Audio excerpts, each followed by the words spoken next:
إذا ضاق على واحد رزقه وأحب أن يتوسع، ماذا يعمل؟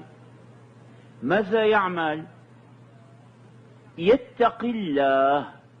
إذا ضاق الرزق وأراد أن يرزقه الله من حيث لا يحتسب، ومن يتق الله، واحد واقع في ضيق، كثير من الناس واقعون في ضيق، ضيق مالي، ضيق جسدي، ضيق نفسي، اكتئاب، شغلات هيك يراجع. أنا مثلا عندي اكتئاب، هذا بيقولوا اكتئاب الشيخوخة بلا سبب ولا شيء، ما أشكو من شيء بحمد الله، لا أشكو مرضا ولا أشكو نقصا في المال، لكن دائما مكتئب. نسيت الوصفة، في رشاتة عندي وصفة طبية صادرة عن خالق الأطباء، قال: ومن يتق الله يجعل له مخرجا.